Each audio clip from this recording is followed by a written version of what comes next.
por este año 1921, ¿no? Se cumplen 100 años este año, de cuando se logró sintetizar la insulina. Es un hecho tan importante, casi igual que los antibióticos. Ustedes en la historia de la medicina ven antes de los antibióticos y después de los antibióticos, ¿no es cierto? Igual un tema tan importante como las vacunas, antes de las vacunas, después de las vacunas, ¿no? Esperamos que sea así con la vacuna contra el COVID virus, ¿no? Bueno, entonces al tratarse los pacientes, ¿no? Al ya tratarse porque fue rápido, fíjense, se lanzó la noticia en el año 1921 y inmediatamente a partir del 1922 comenzó a utilizarse la insulina, se utilizó rápidamente. Y eso provocó una caída brusca, ojalá igual que el COVID virus, una caída brusca, ¿no? De las complicaciones agudas de la diabetes. Entonces ya no se morían por diabetes. Pero fíjense, acá comenzaron a aparecer otras complicaciones, moraditos, ¿no? Y cada vez comenzaron ¿por qué? Porque los pacientes sobrevivían, ¿no? Porque acá comenzó a utilizarse la insulina. Después, como vamos a ver en el seminario de insulina, que se repasa un poco de historia también, se descubrió otros tipos de insulina. Antes se usaba solo la R que tenemos ahora, que es la humana, ¿no? Que antes era extracto de los perros, luego se utilizó la de porcino, ¿no? No sé por qué, dice que era la más parecida a los humanos, ¿no? Y después se comenzó a utilizar insulinas humanas. No es que le sacaran a los humanos, sino que lograban sintetizar, ¿no? La medicina logró sintetizar el péptido de la insulina, ¿no? Solo hizo una copia, copió exactamente igual a la insulina humana, ¿no? Y es la que se usa actualmente. Pero fíjense, esta curva comenzó a aumentar. ¿Qué es esta curva? Complicaciones crónicas que aparecen años después de la diabetes. Creo que están pidiendo ingresar ya los últimos, entonces. Todavía hay, ¿no? Ya, los últimos que entran entonces, porque si no voy a estar así cortando cada rato. No molesten. Ya, Jenny, ya en tarde entonces. El problema es eso. Y encima mi batería. Espera un ratito, por favor.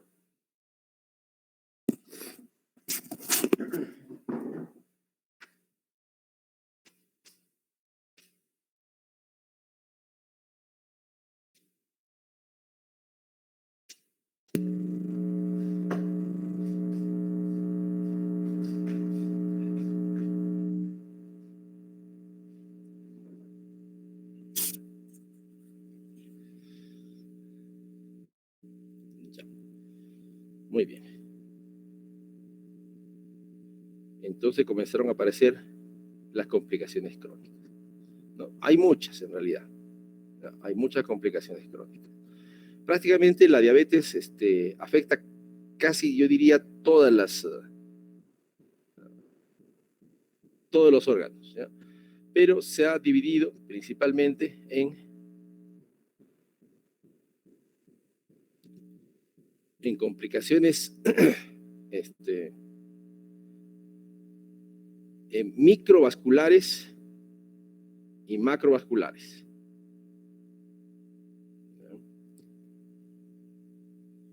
Perdón, también hay que firmar la entrada. Siempre me olvido.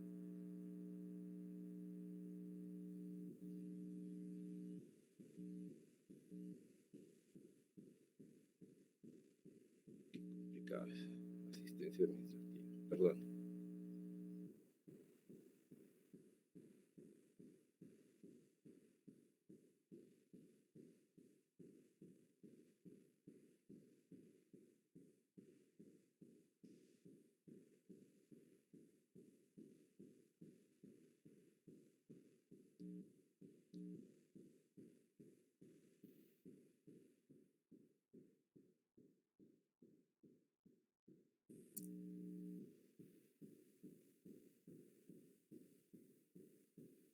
Entonces, típicamente las complicaciones se van a dividir en complicaciones agudas y crónicas, ¿no?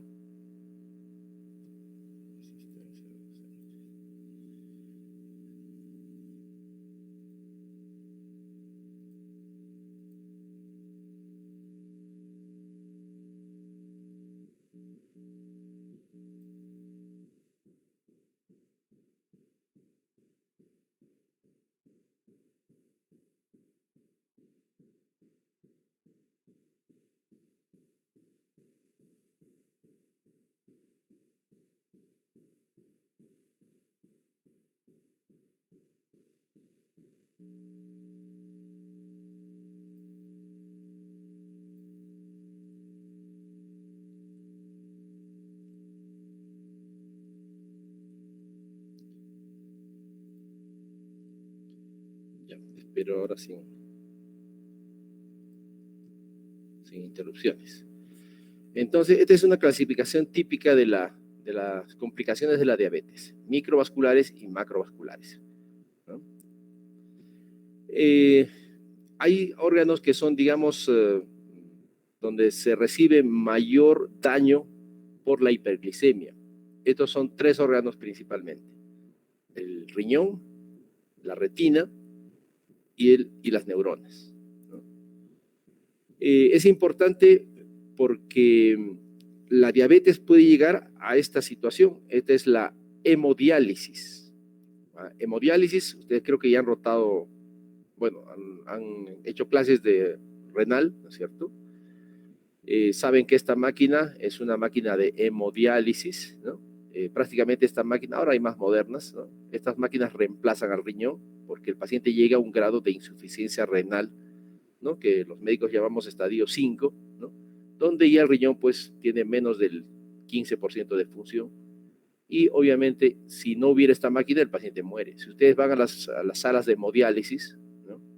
Y hacen una pequeña encuesta en los pacientes, ¿no? Así al azar, y preguntan, ¿usted qué enfermedad tenía antes de entrar? ¿Qué enfermedad le provocó la diálisis? Bueno, algunos creen que son las medicinas, por si acaso. La gente dice, no, las medicinas que el doctor me ha dado me han dañado el riñón. Y no es así, hay que estar aclarando a los pacientes. Lo que le dañó el riñón es la diabetes. Y si ustedes hacen una pequeña encuesta, la mayor parte de 10, más de 5, 6, 7 son diabéticos. O sea, la diabetes lleva a diálisis, lleva daño renal. Es sumamente importante, porque si nosotros tratáramos adecuadamente la diabetes, ¿no?, disminuiríamos esta cantidad de pacientes. El otro daño es la retina, ¿no? Daña la retina, ¿no? El problema con la vasculatura retinal, ¿eh?, se altera, hay angiogénesis, ¿no?, hemorragias, y esto, recuerden que acá está la zona de la visión, la mácula, ¿no?, que se daña y el paciente deja de ver, ¿no? No ve. Es causa de ceguera. Y esto que les cuento se ve en la práctica, se ve en pacientes que después de muchos años, esto tiene relación con el tiempo de la diabetes también, el tiempo de la diabetes. A ver, una pequeña encuesta, de paso marcan su asistencia. A ver, las manifestaciones crónicas de la diabetes son explicadas por la hiperglicemia crónica. A ver, pongan sí o no en el chat.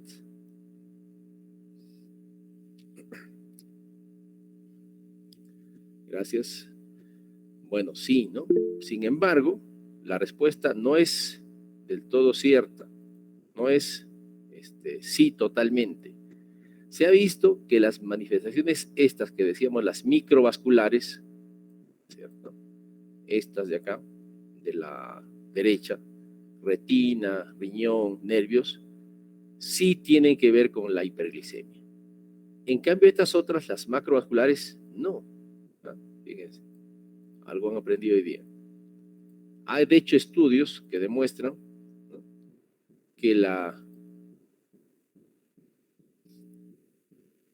que a mayor hemoglobina glicosilada, ¿recuerdan la hemoglobina glicosilada, no?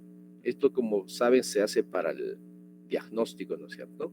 Pero antes de usarse para el diagnóstico, y actualmente se utiliza para seguimiento del paciente. O sea, para decir si el paciente está bien controlado o mal controlado.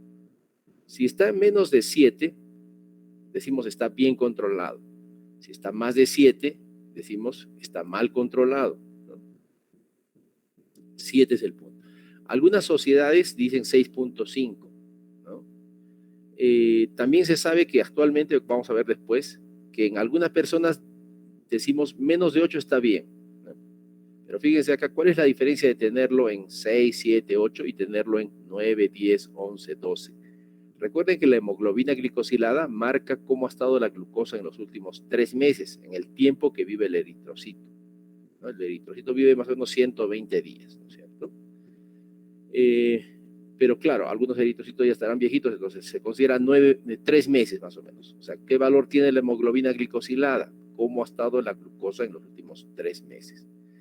Entonces, para estas complicaciones microvasculares, que son la retinopatía, la neuropatía y la nefropatía, ¿no? Hay una relación bastante directa. O sea, a mayor glicemia, ¿no? Más complicaciones renales, ¿no? Neuropáticas y retinopatía. Hay una relación directa. De hecho, un estudio de hace muchos años, que es un estudio de los más importantes de diabetes, que empezó a dar resultados en el año 1980, 80 y tantos, ¿no? 90, y hasta ahora sigue dando resultados, es este estudio que se llama el UKPDS, que es un estudio prospectivo, ¿no? Lo que hicieron en este estudio, antes de este estudio, este se publicó en el 98, pero se hizo en los años 80, fíjense, 15 años de seguimiento, ¿no? La medicina se construye a base de estos estudios, y antes de esto no se sabía con certeza la pregunta que les he hecho, o sea, no se sabía con certeza si la hiperglicemia realmente causaba las complicaciones. O sea, se sospechaba, pero no había evidencia, ¿no? Estudios. Y este es uno de los primeros estudios que se hizo en diabetes tipo 2. 15 años de seguimiento, ¿no? En rojito era la terapia convencional para esa época, o sea, era bajarle la glucosa al paciente, ¿no? Lo más que se pueda, ¿no? Y que se sienta bien, ¿no? Intensivo significa que le bajaba la glucosa, pero con intensidad, o sea, utilizaban medicamentos que para esta fecha ya teníamos, bueno, no tantos, también teníamos solo la insulina, la glibenclamida y la metformina, teníamos solo 3 medicamentos. Pero la idea era bajarles la glucosa lo más que se podía. O sea, en estos pacientes había que mantener la hemoglobina glicosilada alrededor de 7, el objetivo, ¿no? Y acá, bueno, decían que esté a 8, no importa, ¿no? Un poquito alto.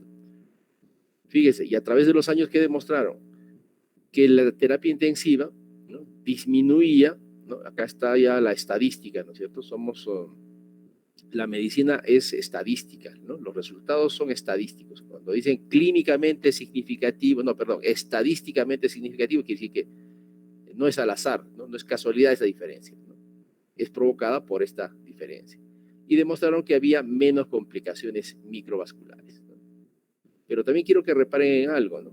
Que fíjense, tantos años de tratamiento, pero estas complicaciones no van al cero. Sería óptimo, sería un triunfo de la medicina si esto lo pasamos acá. O sea, si la curva es así, plana. Pero no es posible, fíjense. Siempre aparece. Disminuimos con el tratamiento intensivo, pero ¿no? Tenemos una brecha grande. O sea que las diabetes siempre nos ganan en complicaciones, siempre aparecen, ¿no? A más años de diabetes aparecen. Disminuimos, esto hemos hecho en medicina. Como decía Albert Einstein, hemos hecho muy poco en ciencia, pero eso poco nos sirve, ¿no? Entonces, miren, hemos hecho, por ahora, por este motivo, ahora insistimos a los pacientes, controles de su glucosa, baje su glucosa, que su hemoglobina glicosilada esté bien baja, lo más baja posible, ¿no? Por este margen. Que es importante, claro, estos son miles de personas, ¿no? Millones de personas, contando los diabéticos. Sin embargo, no hemos podido todavía con estas complicaciones. Acá está el estudio UKPDS, estos son los resultados en porcentajes, ¿no? ¿Cuánto bajamos, ¿no? Recuerden que les dije que en el estudio UKPDS, la hemoglobina glicosilada la llevaban a 7%, de 8 o de 7.9 a 7, o sea, era más intensivo el tratamiento. Y fíjense cómo bajaba la retinopatía en un 21%. ¿No? Les repito, no es 100%, 21%. ¿No? La nefropatía, ¿no? ¿En cuánto bajaba? En 34%. La neuropatía no se midió, es un poco difícil medirla, ¿no? No se midió. ¿No? Y las macrovasculares, que como vamos a ver son infarto, stroke y enfermedad arterial periférica, ¿no? Bajó, fíjese, 16%, sí bajó, pero como la estadística es la tirana acá, la que tiene la verdad, acá dice, 2 crucecitas, los valores no fueron clínicamente, estadísticamente significativos, no fueron estadísticamente significativos, pero sí bajó las microvasculares. Lo mismo demostraron otros estudios. Este es un estudio, el Kumamoto es otro estudio importante, grande también, ¿no? También demostró lo mismo. El DSST es un estudio en diabéticos tipo 1 ya también, tipo 1. ¿No? Igual, el tratamiento, sí, obviamente estos se trataban con insulina porque son diabetes tipo 1. ¿No? Fíjense, un tratamiento intensivo bajaba bastante, miren, 63%, 39,54%, 60%, y las macrovasculares 41%, pero no era significativo. O sea, sea, con esto, la pregunta que les hice, si la hiperglicemia causa estas complicaciones, la respuesta es sí, pero para las complicaciones microvasculares, no para las macrovasculares. Después ya hicieron los estudios, ¿por qué era esto? Porque en el diabético no solo hay que controlar la glicemia, ¿no? Cuando controlaban, además de la glicemia, la presión arterial, porque muchos diabéticos son hipertensos, y cuando controlaban también la dislipidemia, recién se lograba bajar las complicaciones macrovasculares. Bueno, empecemos hablando un poquito sobre la neuropatía diabética, los nervios. La neuropatía no solo está asociado a la diabetes, por si acaso, ¿no? Es un cuadro que muestra, ¿no?, los factores que causan neuropatía. Y claro, uno de los principales, el principal factor es la glicemia, acá está. O sea, que a mayor hemoglobina glicosilada, ¿no?, mayor riesgo de tener neuropatía. Es claro, la relación es mayor. Pero no solamente está relacionada a la hiperglicemia. La neuropatía está relacionada a la hipertensión. O sea, cuando se junta hipertensión con diabetes, la posibilidad de neuropatía es más alta. Está relacionado a la duración de la diabetes, fíjense. O sea, más años de diabetes, más neuropatía. Entonces se ve claramente cuando vemos a los pacientes. Los pacientes de 1 año, 2 años no tienen ninguna molestia. Pacientes de 8, 10, 12 años, 15 años se quejan de los síntomas de neuropatía que vamos a ver ahorita. El fumar aumenta el riesgo de neuropatía.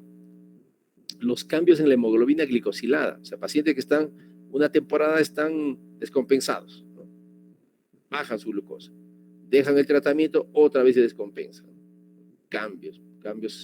Esto se ha visto que afecta los nervios, ¿no? La variabilidad, ¿no? Por temporada están bien, por temporada se descontrolan, ¿no? La obesidad, ¿no? Los triglicéridos, el colesterol, ¿no?, la albuminuria, son factores que afectan la posibilidad de tener neuropatía. Muy bien, clasificación. La neuropatía se divide en básicamente 3 tipos, y es de acuerdo al tipo de nervios que existen, ¿no? Ustedes saben, cuando revisan neurología, saben que tiene una función sensitiva, una función motora y una función autonómica. Las 3 se afectan por la diabetes.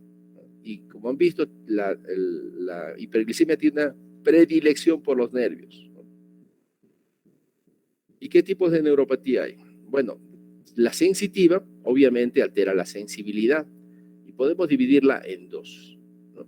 La polineuropatía distal, que como su nombre indica, es distal, pues, ¿no es cierto? Creo que tengo acá una prueba. Distal, ¿no? Acá está. Distal, o sea, afecta manos, pies, piernas, distal, ¿no? Es la más común, ¿no? Es la que más afecta a los diabéticos, ¿no? También existe la mononeuropatía, que afecta principalmente pares craneales o, ¿no?, bueno, nervios, ¿no?, y va a dar radiculopatías, ¿no? Bien, perdón, voy a usar ese gráfico que les mostré. ¿No? Mononeuropatías puede afectar un pie, puede afectar un brazo, puede afectar la zona lumbar, ¿no?, puede afectar la cara, ¿no?, el nervio facial, ¿no?, parálisis facial. Muchos pacientes incluso debutan, ¿no?, o hacen antes de la diabetes, hacen estas neuropatías, mononeuropatías se llaman.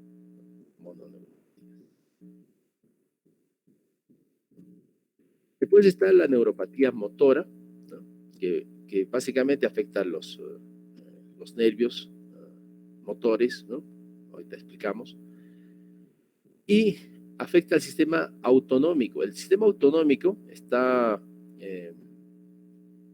en el sistema autonómico tenemos el sistema simpático y parasimpático, y si ustedes recuerdan, estos sistemas simpático-parasimpático, ¿no?, inervan todo lo que son vísceras, ¿no?, sistema cardiovascular, gastrointestinal, genitourinario, ¿no?, la piel, ¿no?, y controlan todo esto. Recuerden que ustedes, por ejemplo, el corazón está controlado aparte tiene ¿no es cierto?, tiene una contractibilidad autónoma, ¿no?, pero la frecuencia cardíaca está controlada por el sistema nervioso autonómico, ¿no? El simpático acelera el corazón, aumenta la frecuencia cardíaca, y y el parasimpático la disminuye, ¿no? Y además hay un equilibrio entre estos sistemas simpático y parasimpático. La diabetes afecta todos los nervios y puede afectar todos estos órganos, ¿no? Y de hecho en el sistema cardiovascular se observa con relativa frecuencia un desequilibrio entre el sistema simpático y parasimpático, ¿ya? Entonces se exacerba el sistema simpático, ¿no? Y lo cual provoca taquicardia sinusal. ¿Cómo me doy cuenta de esto? Los pacientes a veces se quejan, a veces se acostumbran a la taquicardia, y cuando uno los examina, les cuenta la frecuencia cardíaca y tienen frecuencias cardíacas altas, ¿no? 80, 90, ¿no? En reposo. El paciente está en reposo y está con taquicardia, ¿no? Taquicardia sinusal. No es arritmia, nada, es una taquicardia. Otra complicación frecuente del sistema cardiovascular, recuerden que el sistema autonómico controla la vasodilatación y la vasoconstricción de las arterias y arteriolas, ¿no? Existe una alteración en este control y los pacientes frecuentemente tienen hipotensión ortostática. Recuerden que estos síntomas, que esta complicación aparece a más años de diabetes, ¿no? O sea que probablemente al primer, segundo año el paciente no tenga esta complicación. Hay que decir que la neuropatía más o menos se calcula en un 80%, o sea, 80% de los diabéticos van a hacer algún tipo de neuropatía en general, ¿no? La hipotensión ortostática se manifiesta con mareos a los cambios de posición. Los pacientes se levantan, dicen, me levanto, doctor, y me mareo, ¿no? Me levanto de la cama y me mareo, ¿no? Estoy sentado un tiempo, me levanto, me paro y me mareo, ¿no? Hipotensión ortostática. Se puede detectar midiéndole la presión al paciente en posición sentada y en posición parada, ¿no? Hay una diferencia. También se dice que el sistema nervioso, ¿no?, determina la sensibilidad del pericardio, ¿no? Recuerde, cuando un paciente tiene infarto, nota la necrosis, ¿no?, con dolor, ¿no? Entonces los pacientes con diabetes suelen hacer infartos silentes porque han perdido la sensibilidad, ¿no?, del miocardio, del pericardio, y hacen infartos silentes, ¿no? El paciente siente disconfort nada más, siente malestar, va al hospital, si es que va al hospital le hacen un electrocardiograma y ahí está haciendo un infarto. Muchos pacientes diabéticos le hacemos un electrocardiograma y encontramos infarto y el paciente nunca sintió dolor, ¿no? Infarto silente. Gastrointestinal, ¿no? El sistema autonómico controla básicamente la motilidad intestinal, el movimiento intestinal. Entonces, cuando la diabetes afecta al sistema gastrointestinal, disminuye la motilidad, lo cual causa gastroparesia diabética, que es, en términos sencillos, es como lo que dicen que el estómago, un estómago flojo, ¿no? No funciona. Normalmente ustedes ingieren comida y el estómago tiene movimientos, ¿no?, que mezclan el bolo alimenticio, ¿no?, y además lo hacen pasar hacia el duodeno, ¿no es cierto?, hacia el intestino. Esto está alterado en los diabéticos, no puede. Entonces los pacientes con diabetes sienten dispepsias, malestar, indigestión, balonamiento, ¿no?, incluso regurgitación. Fíjese cuántos síntomas da la diabetes, ¿no? Hemos visto casos graves de gastroparesia donde el paciente ni siquiera puede comer, o sea, come, vomita, porque no pasa la comida, ¿no? Es severo. Lo malo de todo esto es que no hay un tratamiento curativo, no hay forma de arreglar todo esto. Entonces solamente damos fármacos procinéticos, ¿no?, que un poquito alivian al paciente, pero la molestia es permanente. Por eso debemos hacer actividad preventiva. Enteropatía, lo mismo que ocurre en el estómago puede ocurrir en el intestino, ¿no? El intestino deja de tener una movilidad adecuada y una de las consecuencias va a ser meteorismo, gases, estreñimiento, ¿no?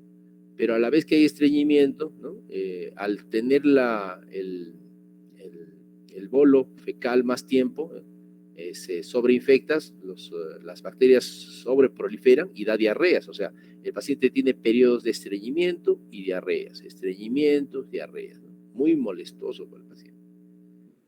Genitourinario, ¿no? El sistema autonómico controla a la vejiga, ¿no?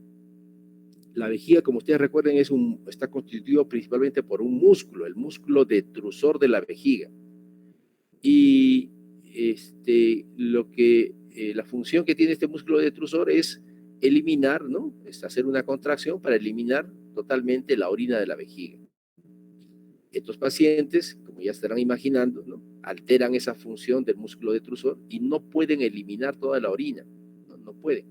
Normalmente la orina sale pues porque, bueno, se llena la vejiga, ¿no? Y eso da señales de que está llena y uno orina, ¿no? Y al final siempre va a haber una pequeña contracción de la vejiga. Estos pacientes a veces orinan, pero no pueden vaciar completamente la vejiga, ¿no? O sea, del 100% que deben eliminar, o del 90% por lo menos, ¿no? Eliminan solamente el 80, 70, 60, algunos nada. Yo he visto casos de pacientes que no pueden orinar, no orinan nada. El músculo está tan relajado que no orina nada, se distiende, y ya se orina por rebosamiento, o sea, está tan llena la vejiga que comienza a escapársele la orina al paciente. Otra función del sistema autonómico es la erección del pene, ¿no? Esto está mantenido, como ustedes recuerdan, por fisiología, ¿no? Por la vasodilatación que ocurre, ¿no? A nivel de las arterias del pene, ¿no es cierto? Esto permite la erección. Y como hay una alteración en esta función, ¿no? El paciente no puede mantener una erección para tener relaciones, ¿no? El paciente se queja. Recuerden, todo esto está relacionado al tiempo de diabetes y al nivel de glucosa que tienen los pacientes, ¿no? Disfunción eréctil. Además, la piel también tiene funciones, o tiene un control autonómico, ¿no? La hidratación y la sudoración de la piel está controlada por el sistema autonómico, ¿no? Cuando ustedes se ponen nerviosos, bueno, algunos, ¿no? Su exposición, ahora, comienzan a tener sudoración, diaforesis, ¿no? Entonces, un control autonómico. Sin embargo, bueno, esto está alterado en los diabéticos, ¿no? Generalmente obtienen anhidrosis, o sea, no hay sudoración, y la piel la tienen muy seca, sequedad en la piel. Esto contribuye, por ejemplo, en los pies, a que la piel de los pies se seque y sea susceptible a hacer lesiones, heridas, pie diabético. Algunos se quejan más bien de hiperhidrosis, ¿no? Doctor, sudo mucho, ¿no? En la noche, en el día, y uno cree que es hipoglicemia, porque la hipoglicemia da sudoración, pero les mide la glucosa, está normal, ¿no? Y los pacientes comienzan a tener esta alteración, ¿no? Fíjese la lista de síntomas que podemos tener.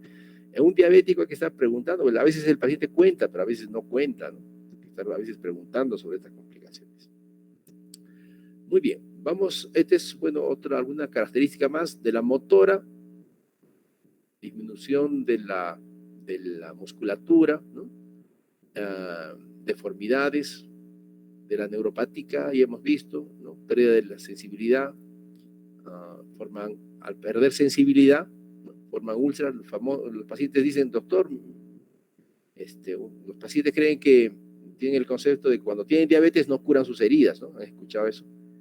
Pero en realidad, en los primeros años nunca pasa eso, ¿no? Y el paciente incluso dice, doctor, pero mis heridas curan normal, ¿no? Yo les digo, espérate pues de acá 5 años, 8 años, ¿no? Ahí es donde se forman úlceras. ¿Por qué? Porque no sienten, ¿no? Cuando uno tiene un callo, una pequeña lesión en el pie, ¿no? Protege el pie, o sea, no pisa con el callo. Ustedes saben que son futbolistas o eran futbolistas, ¿no? Cuando juegan fulbito, se forman un callo, al día siguiente no pisan sobre su callo porque están protegiendo. El diabético, en cambio, ¿no? Pisa sobre su callo porque pierde la sensibilidad, ¿no? Pierde la sensibilidad y se forma una herida en el callo justo. Esto ya lo explicamos, ¿no? Dentro de la neuropatía motora, ¿no? Podemos observar en los pacientes esto, ¿no? Una hipotrofia o atrofia muscular. Es común ver esto, ¿no? Los diabéticos de años y que además están mal controlados. Obviamente pierden la fuerza, ¿no? Disminuye la cantidad de músculo disminuye. Así, uno ve un paciente en una cama de un hospital y dice, sí, doctor, yo soy diabético, ¿no? Y uno le pregunta, y señor, ¿y usted cuánto pesaba antes de tener la diabetes? Y te va a decir 90 kilos, 100 kilos, 80 kilos, ¿no? Y ahora están así, ¿no? Así. Entonces, este es un paciente probablemente mal controlado, ¿no? No tomó tratamiento. Existen muchos problemas en nuestra sociedad, creencias, ¿no? Bueno, es natural en todo el mundo, hay eso, pero acá mucho más, ¿no? La gente quiere tratarse con lo natural, dice entre comillas, usan hierbas, no usan, creen que las medicinas son dañinas, ¿no? No hay confianza en el sistema médico, ¿no?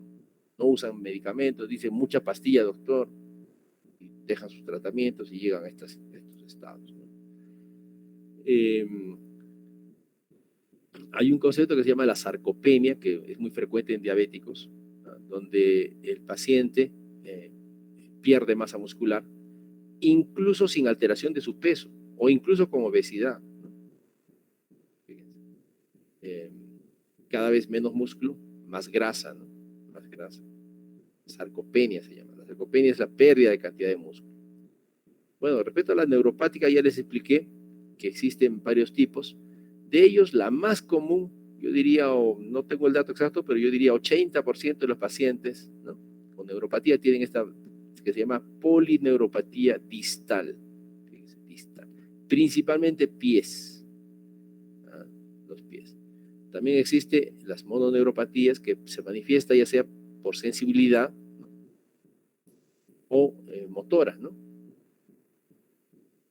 Y afecta cualquier nervio en realidad, una radiculopatía, ¿no? Cualquier nervio. A veces les duele el hombro, ¿no? Y le revisamos y no es problema muscular, ¿no? Son radiculopatía.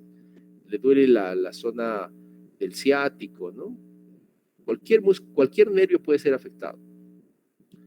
La polineuropatía, inicialmente, bueno, son otra vez ejemplos, ¿no? Se manifiesta por sensaciones parestésicas, por alteraciones en la sensibilidad. Esto se llama parestesia. El paciente comienza a sentir hormigueo, ¿no?, principalmente en la planta del pie, ¿no?, sensación de punzadas, quemazón, calor, muy común en los diabéticos. Uno le revisa y no hay lesión, no hay lesión. O sea, no hay herida, no hay zona inflamatoria, nada. El paciente se queja, doctor, me duele. Típicamente duele por la noche o en reposo, ¿no? Esto nos ayuda a diferenciar del dolor provocado por la insuficiencia vascular, por ejemplo, ¿no? Típicamente en la noche, doctor, me acuesto en la noche y comienza a arder, no me deja dormir, ¿no? En cambio, el dolor ese es del dolor neuropático. En cambio, el dolor por insuficiencia arterial, que también duele, típicamente duele al caminar, ¿no? Claudicación intermitente se llama. El paciente camina y le duele. Entonces, cuando camina y le duele, es dolor de origen arterial, insuficiencia arterial. Si el paciente dice, me duele, pero doctor, es en reposo, cuando estoy en la noche o cuando me siento, me comienza a doler, camino y se me pasa, dice. Entonces es dolor neuropático. Es un diagnóstico de neuropatía diabética. Y en este caso sería polineuropatía sensitiva distal, porque principalmente afecta a los pies. Va ascendiendo, puede afectar las piernas también, ¿no? Puede ascender hasta el muslo, ¿no? ¿Cómo se detecta? ¿Cómo se hace el diagnóstico? Primero por los síntomas, ¿no? Los síntomas. Y cuando ya una forma de evaluar es esto que tenemos que se llama el monofilamento, ¿no?, es este aparatito. Hay varias formas, perdón, este es el monofilamento, una pequeña fibra de material sintético, ¿no? Y se pone sobre el pie, sobre la planta, ¿no?, hasta que se doble un poquito, ¿no? Y se pregunta al paciente si es que le causa dolor o no le causa dolor, ¿no? Perdón, sensibilidad, si siente o no siente, no es dolor, sino sensibilidad. Entonces, si el paciente no logra distinguir en más de 3 puntos, le dice tiene ya una neuropatía sensitiva. O sea, el monofilamento de Siemens-Winstein tiene 10 gramos, o sea, debe tiene un peso exacto, ¿no?, para que la evaluación pues sea exacta en todos los pacientes, ¿no? También tenemos otra que se llama evalúa la sensibilidad vibratoria, ¿no? Usamos un diapasón. No sé si han visto este aparatito, es un diapasón. Bueno, ya usaban, creo que ya no usan los otorrinos, ¿no? Se golpea esta parte y provoca una vibración. Es un diapasón que provoca vibración. Y bueno, los otorrinos lo utilizan sobre el hueso temporal, ¿no? Pero nosotros lo utilizamos sobre cualquiera de estos huesos, ¿no? Y medimos si el paciente siente la vibración. Generalmente hacemos la comparación con la mano, ¿no? Le ponemos en la mano, así de esta forma, fíjense. Y si el paciente dice siento igual que en la mano, entonces quiere decir que está normal. Pero si dice que siente menos, probablemente ya tiene una neuropatía. Estos son un poco subjetivos, ¿no? La crítica que hacen estos métodos es que es demasiado tardío, o sea, detectan la neuropatía cuando ya es muy tardía, dicen, cuando ya no siente. Entonces dicen, ¿para qué ya detecto cuando ya no siente? Este paciente que tiene neuropatía de este tipo, ¿no? Ya tiene alto riesgo de hacer úlceras en el pie. Pero no hay, pues ahí están apareciendo otros métodos para evaluación, pero todavía no están al alcance de todos. La otra es hacer una pequeña encuesta, se llama las pruebas o las de Michigan, ¿no? Son como un puntaje, se evalúa la apariencia del pie, ¿no? Si el pie está deformado, tiene piel seca, ¿no? Fisuras, se le da un punto. Se evalúa el reflejo aquiliano o aquilio, ¿no? Si está ausente se le da un punto, si está presente 0 y si está disminuido se le da 0.5. Se le hace estas vibraciones que hemos dicho, ¿no? Presente, disminuido o ausente, ¿no? Y se le da un puntaje a todo esto, ¿no? Si el puntaje es más de 2, ¿no? Entonces se dice este paciente tiene neuropatía, ¿no? Son los dos sistemas que actualmente se usan para hacer el diagnóstico. Les dije que la neuropatía es la causante de las lesiones del pie, o sea, es la causante del pie diabético. El pie diabético consiste en que el pie, son lesiones en el pie, úlceras, pero están provocadas primero por deformación del pie. ¿Quién deforma el pie? Lo deforma la neuropatía motora. Recuerden que había atrofia o hipotrofia muscular. Eso deforma el pie. Jala un poco los tendones, ¿no? El dedo se curva, como acá, ¿no? El dedo se engarra, común en los diabéticos. Estos dedos en garra exponen ciertas partes, ¿no? Del pie a mayor roce del zapato, ¿no? Porque claro, un zapato no tiene esta forma, pues así, ¿no? No han visto ningún zapato con levantadito de acá adelante, no hay. Entonces, obviamente, este paciente comienza a rozar estas zonas, ¿no? Y en la planta, fíjense acá, ¿no? Se expone más la cabeza del segundo metatarsiano, ¿no? Hacia el suelo, ¿no? Porque todos los días pues se caminan. Entonces acá existe como un pequeño microtrauma, todos los días, cada paso que da se lesiona. El paciente forma callos en esta zona, ¿no? Callos acá en el talón, que son las zonas de mayor presión, ¿no? Y típicamente forma este tipo de úlceras, ¿no? Fíjense, a la altura del segundo metacarpiano, alrededor, fíjense, callo, o sea, lo primero que hubo acá es un callo, ¿no? Y ya les dije, el paciente seguía pisando sobre el callo, no pierde sensibilidad, no le duele, no le molestaba el callo, ni siquiera sabía que estaba ahí, porque obviamente no se ve, salvo que tenga un espejito, o bueno, salvo que sea un poco elástico, ¿no? Y se vea.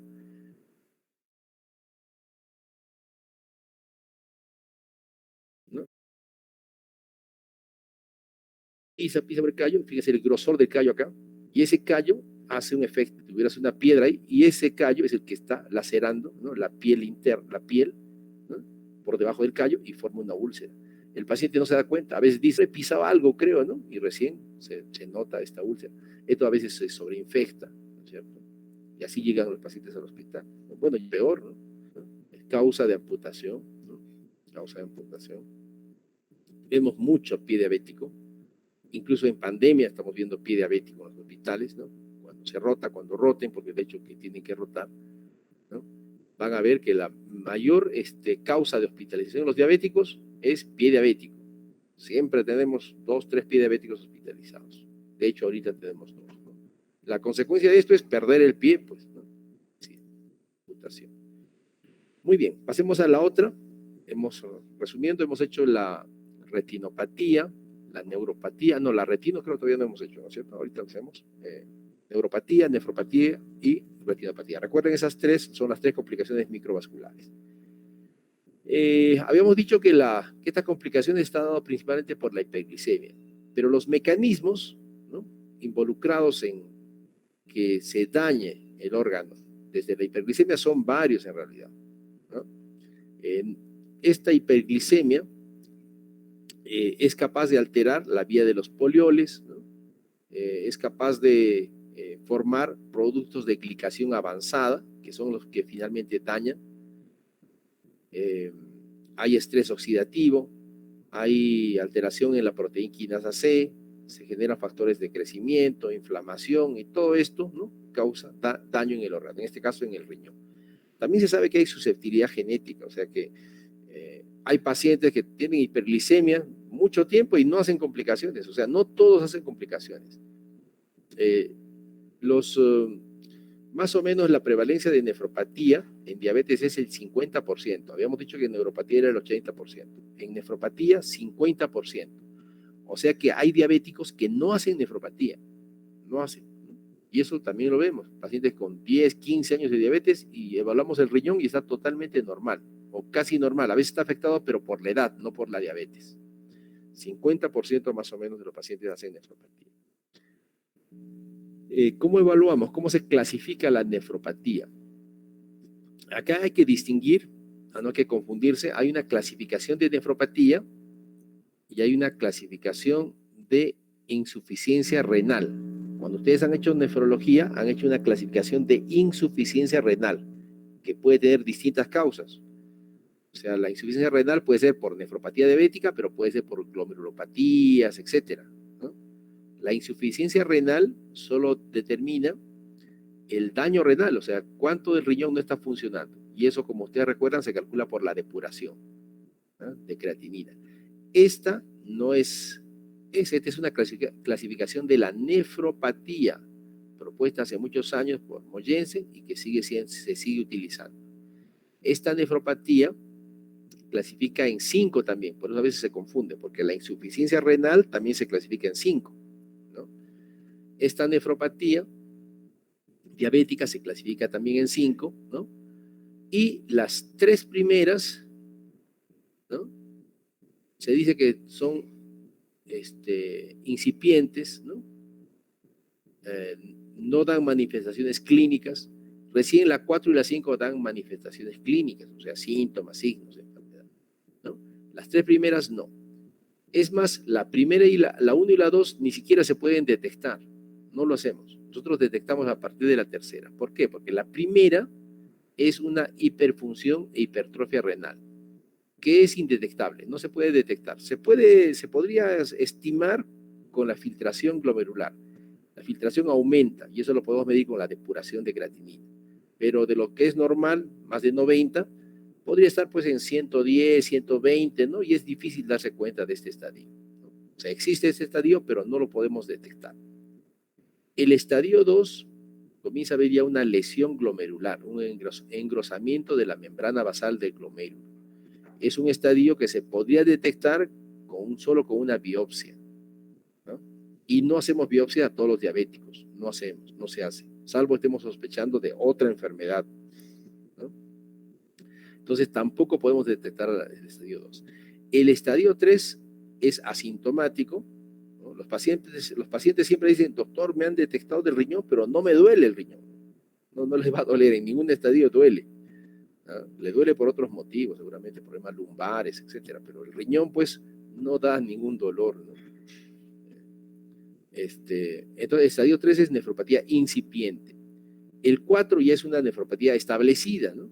Y el 5 ya que el riñón ya está dañado totalmente, ¿no? Y este paciente generalmente va a diálisis, ¿no? Les dije que los primeros estadios no son detectables, ¿no? Con las pruebas habituales, ¿no? Nosotros para ver si un paciente tiene nefropatía utilizamos una prueba que se llama la microalbuminuria. Y como ven acá, recién la microalbuminuria se altera en el estadio 3. O sea, en el estadio 1 y 2 hay normoalbuminuria. Ya hay alteración, pero no se nota. Nadie sabe, ¿no? ¿Cómo se mide la albúmina en orina? Esta es albúmina en orina, ¿no? Hay 3 formas. Las 3 se pueden utilizar. Ya recuerden esto, que esto es importante y además es pregunta de examen, como se dice. Entonces, puedo medir la albúmina en orina de 24 horas. O sea, pido al paciente que junte su orina de 24 horas, todo el día y toda la noche, ¿no? En botellas, ¿no? y se manda eso al laboratorio. Y en esa orina se mide cuánta albúmina hay, ¿no? Lo normal es que debe haber menos de 30 miligramos. Ese es lo normal. Si comienza a haber de 30 a 300, ¿ah? Ya se dice que el paciente está en estadio 3 de nefropatía, nefropatía grado 3. Si está más de 300, se dice que este paciente está en estadio 4, ¿no? 4 o 5 también puede ser, ¿no? Pero más de 300, 4 o 5. También se podría medir la tasa albúmina creatinina. Este es más fácil porque no necesito la orina de 24 horas, necesito solo una muestra. Lo malo que no se hace mucho acá en Cusco, recién se está haciendo hace algunos años, ¿no? En el seguro lo hacemos más o menos hace unos 5 años, ¿no? Recién. Pero es más fácil porque el paciente no tiene que estar juntando su orina, ¿no? Esto siempre hay un error porque a veces se pierde una cantidad de orina, ¿no? Porque trabaja, etcétera. Esto es más fácil porque solo le pido al paciente una muestra de orina y mido en esa muestra, mido la albúmina, la albúmina que contiene esa cantidad de orina que el paciente trajo y la creatinina en la orina. Es una tasa albúmina creatinina. Y hago la relación, ¿no? Hago una relación del cuánta albúmina tengo y cuánta creatinina hay en esa muestra de orina. Lo normal es que sea menos de 30 miligramos de albúmina por gramo de creatinina. Ese es lo normal, ¿no? Esto tiene que ser en milimoles. Bueno, el laboratorio se encarga, ¿no? Pero nos manda este resultado. 30 miligramos, perdón, por gramo de creatinina, no milimoles. Ese es lo normal, ¿no? Si está saliendo, ahí es el mismo valor, fíjense. Si sale de 30 a 300, entonces digo, este paciente ya está en estadio 3. Nefropatía de Mogensen 3. Si está más de 300, está en estadio 4. O 5 puede ser, ¿no? También lo puedo hacer en orina por minuto, pero esta es la que menos se utiliza, ¿no? Porque la variable tiempo es difícil de medir, ¿no? Podría ser un paciente hospitalizado, pero esta no se utiliza. Los valores acá es menos de 20 normal, de 20 a 200, estadio 3, ¿no? Ya está alterado, ya tiene microalbuminuria, y estadio 4, ¿no? Más de 200. A esto se llama microalbuminuria. Cuando es más, ya se llama macroalbuminuria o proteinuria, por si acaso también, ¿no?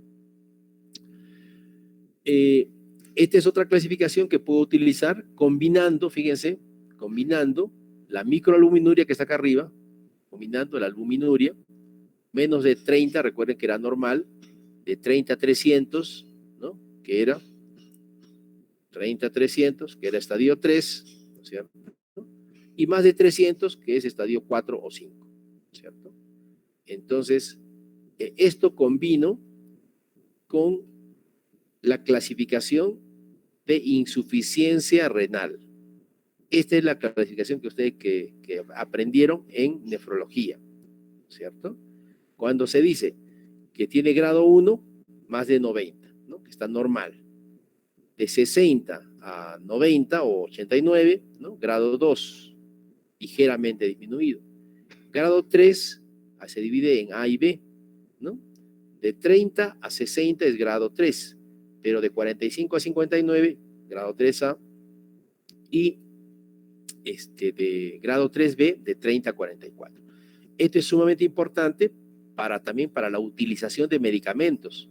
Hay contraindicaciones por falla renal, ¿no? Recuerden que en realidad todos los medicamentos se deben ajustar, ¿no? Bueno, una gran cantidad de medicamentos se ajustan a la filtración glomerular, ¿no? También en los antidiabéticos hay algunas contraindicaciones acá. Por ejemplo, la glibenclamida no se puede utilizar, ¿no? Con menos de 45, menos de 60, perdón. Se recomienda no utilizar menos de 45. La metformina tampoco, ¿no? Esto ha ido cambiando. Hay medicamentos que se pueden utilizar y otros que no. Esto es importante. Y además puedo combinar ambas clasificaciones, ¿no? ¿Por qué? Porque un paciente puede tener, no tener microalbuminuria, pero puede tener alteración de la función renal, que puede ser por otros motivos, por la edad, por ejemplo, ¿no? La edad, de hecho, te baja un poco la filtración glomerular. Ya por edad, no creo que haya un viejito que tenga más de 90, por ejemplo, ¿no? Ya tienen baja 60, 89. Entonces, puedo combinar ambas clasificaciones, ¿no? Para decir qué voy a hacer con el paciente, ¿no?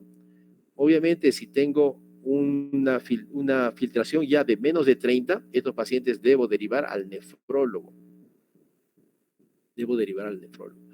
Todos los pacientes que tengan más de 300 de albuminuria, ¿no? Debo derivar al nefrólogo para que ya vaya dando el tratamiento. Bueno, el tratamiento es muy sencillo en realidad, pero es para que sobre todo lo vaya conociendo, para que lo vaya monitoreando, para que vaya viendo que en algún momento esto va a bajar mucho y este paciente va a pasar, si está en grado 5, este paciente pasa a hemodiálisis, ¿no es cierto?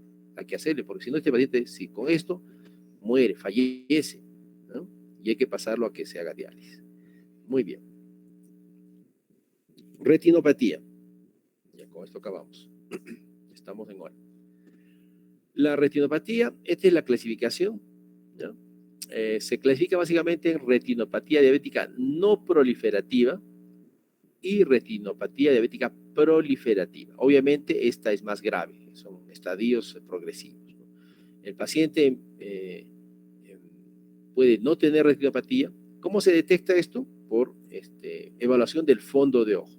La retina se puede ver, ¿no? Se puede ver, y a través de esta evaluación puedo decir si el ojo está, la retina, perdón, está normal o ya tiene retinopatía de acuerdo a las características que encuentre. ¿Qué características? Si es leve, va a haber pequeños microneurismas. Microneurismas son, a ver si vemos alguno. Acá son pequeños hemorragias, pero son puntitos nomás, ¿no? En la foto, acá, bueno, acá hay algunos, fíjense, puntitos, puntito. Acá ya hay hemorragias, pero estas son micro. Si solo hubiera estos, sería solamente una retinopatía diabética no proliferativa leve, solo microneurismas. Los microneurismas son formaciones vasculares, ¿no? que se, que se, cuyo, cuyo origen es la hiperglicemia, ¿no? La hiperglicemia produce angiogénesis y produce pequeños vasitos que a veces se alteran con estos microneurismas. La retinopatía diabética moderada.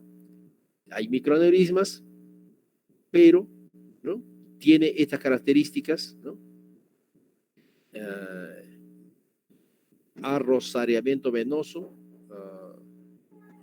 evidencia de, no hay signos de retinopatía diabética proliferativa, ¿no?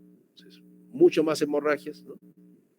Microneurismas con hemorragias. Acá ya, por ejemplo, acá ya hay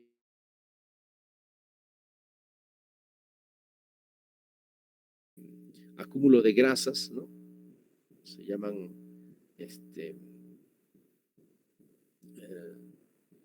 exudados, ¿no? Exudados duros, que son generalmente acúmulos de grasa, que antes eran clasificados con retinopatía, pero actualmente no, ya no se clasifica así. Esta sí es una hemorragia grande, ¿no? Hemorragias grandes, ¿no? Que cuando hay hemorragia grande ya se clasifica como, ¿no? Hemorragias en los 4 cuadrantes ya se consideraría, si hay menos en los 4 cuadrantes, una hemorragia moderada. Esta sería moderada, por ejemplo. Pero esta que abarca ya los 4 cuadrantes se consideraría una hemorragia que abarca más de 4 cuadrantes, una retinopatía diabética no proliferativa grave, ¿no? Grave, moderada. Dentro de la retinopatía diabética proliferativa se va a encontrar neovascularización o hemorragia vítrea. Neovascularización. Perdón, esta ya es una hemorragia vítrea, ¿no? Y neovascularización son pequeños vasitos que aparecen, ¿no? Pequeños vasitos que aparecen, ¿no? a la retina normal. Muy bien. La otra, complicaciones macrovasculares. Nos falta macrovasculares todavía. Muy bien. Macrovasculares. La principal complicación y la que causa más muertes en los diabéticos es el infarto de miocardio, que muchas veces puede ser silente, como les dije. Infarto, siempre es bueno aclarar, es una zona isquémica por obstrucción de una arteria coronaria. Se obstruye una arteria, causa un infarto. La otra complicación macrovascular es el stroke o enfermedad vascular cerebral. Una arteria cerebral se oblitera, la causa es la aterosclerosis. Se oblitera, se cierra y causa una zona isquémica en el cerebro. Y va a dar, obviamente, manifestaciones neurológicas. Los diabéticos hacen muchas, es más, se considera que la principal causa de muerte de un diabético es un evento cardiovascular, ya sea infarto o stroke.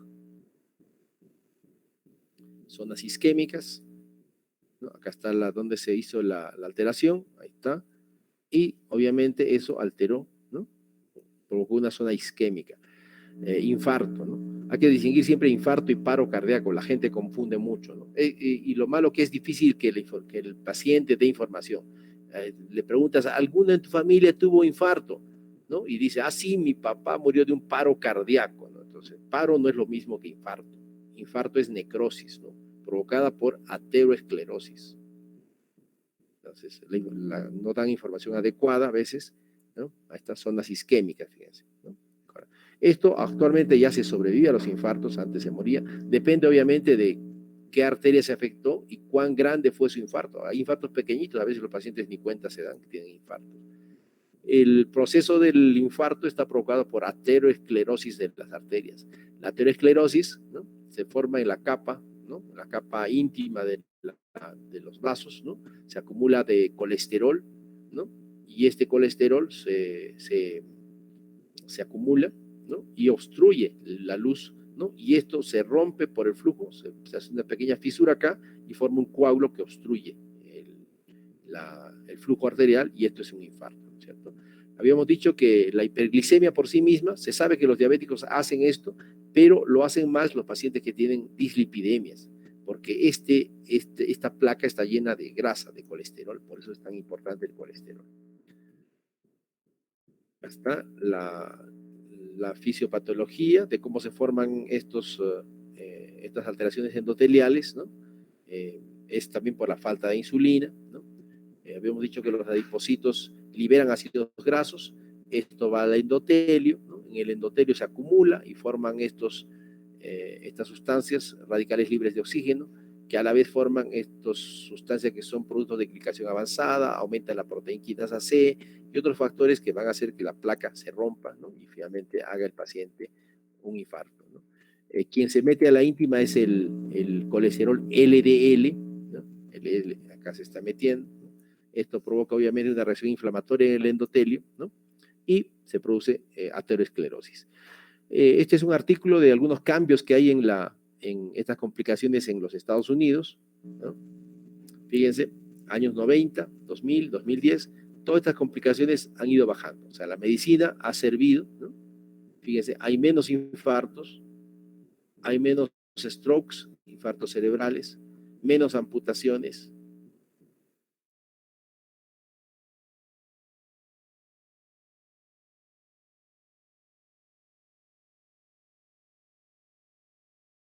Lo malo, que en números absolutos esto es más. O sea, porque ahora un diabético no solo lo tratas de la diabetes, lo tratas de la hipertensión, de lípidos, ¿no? Proteges el riñón, ¿no? Entonces, todo esto disminuye. Lo malo que, como les digo, esto en realidad, el valor absoluto ha aumentado porque hay más diabéticos, ¿no es cierto? La otra complicación que finalmente quiero contarles es otra. Acá estas son las complicaciones en la historia, siempre es bueno revisar.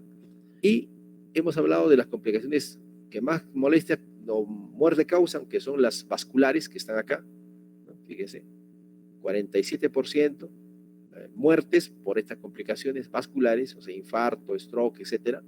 Pero cómo con los años ha ido disminuyendo. ¿No? Disminuyendo. Hay otra complicación bastante frecuente que no es propiamente una complicación de la diabetes, pero es una enfermedad asociada a la diabetes, cáncer. Fíjense, 18, 15, 17, casi 20% de los diabéticos mueren por cáncer. Y estas son otras complicaciones.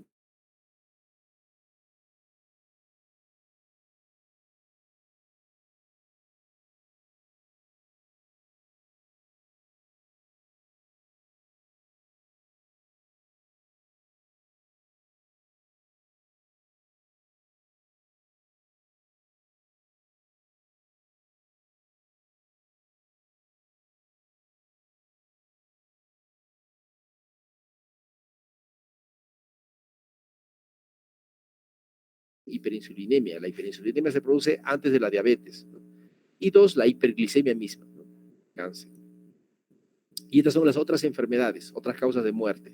Renales, claro, ¿no? Pacientes renales, los que están en diálisis, infecciones, ¿no? Excluyendo la neumonía. Dice, bueno, en esta época hay bastante muerte de diabéticos por neumonía COVID, enfermedades hepáticas, hígado graso, ¿no? Cirrosis y otras caídas, neumonía, problemas mentales, todo está aumentado en los diabéticos, todas estas enfermedades. Las tres, tanto el cáncer como las enfermedades vasculares, como las no cáncer no vasculares, están asociados a la hiperglicemia. O sea, esta es la glucosa de los pacientes. A mayor glucosa, si el paciente tiene cáncer y además glucosa elevada, su riesgo de morir es más alto. Si el paciente tiene un problema vascular, infarto, digamos, y su control de glucosa es malo, tiene más riesgo de morir por problema vascular. Si el paciente tiene cualquier otra complicación y tiene la glicemia no controlada, tiene más riesgo de morir. Si tú controlas la glucosa en el paciente con cáncer, su posibilidad de morir disminuye. Fíjense. Datos interesantes. Muy bien. ¿Preguntas? Estamos en hora. ¿Preguntas, jóvenes? Aló, doctor. Aló. Sí, te escucho. Doctor, buenos días. Una consulta, doctor. En relación a Claro. al pie diabético, a su limpieza, ¿cuál sería el pronóstico de que un pie diabético llegue a sanar, doctor? Depende mucho. Depende mucho si el pie es de causa neuropática, por ejemplo, ¿no? ¿No? Va a sanar porque le quitas todo esto, ¿no? Y sana. Se siente infección, pero cuando ya hay necrosis, zonas necróticas, quiere decir que hay un problema, además de la causa neuropática, además probablemente tiene insuficiencia vascular, o sea, las arterias ya no irrigan adecuadamente. Depende básicamente de eso. Si ya no hay buena vascularización, ¿no? Entonces tiene mal pronóstico. El pronóstico depende básicamente del nivel de irrigación que tenga el paciente. Si tiene mala irrigación, necrosis, por ejemplo, ¿no? Entonces este paciente, digamos, lo operas acá, la herida se vuelve a necrosar. ¿Por qué? Porque no hay buena irrigación. Las arterias están cerradas o están muy delgaditas, ¿no? Entonces, por eso a veces los traumatólogos dicen, ¿para qué estamos cortando acá si de una vez hay que cortar acá? Dicen. Entonces, el pronóstico lo da básicamente la vascularidad, la irrigación sanguínea. Ya. Gracias, doctor.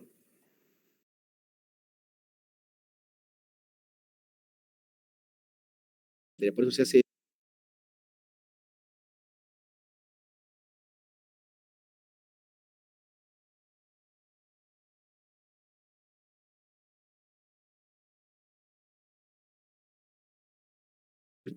preguntas.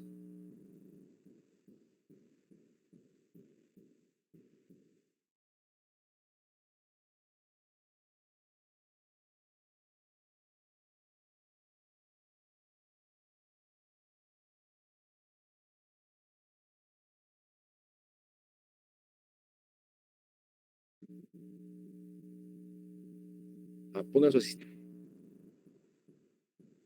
Muy bien. Muy bien, jóvenes. Perdón, me desconecté un ratito, ¿no? ¿Alguna pregunta? O pongan su asistencia, por favor, en el... Aunque no, lo tomo de los que no hayan puesto opinión, ¿ya? Pueden poner su asistencia. Listo, jóvenes. Ok, muy bien, que tengan buen día. Nos vemos el viernes. El viernes todavía hacemos clases. Seminarios son para la próxima semana. Pero envíen, por favor, si pueden enviar el viernes ya sus diapositivas para poder revisarlas, ¿ya? Gracias, doctor. Ok, buen día. Gracias, doctor.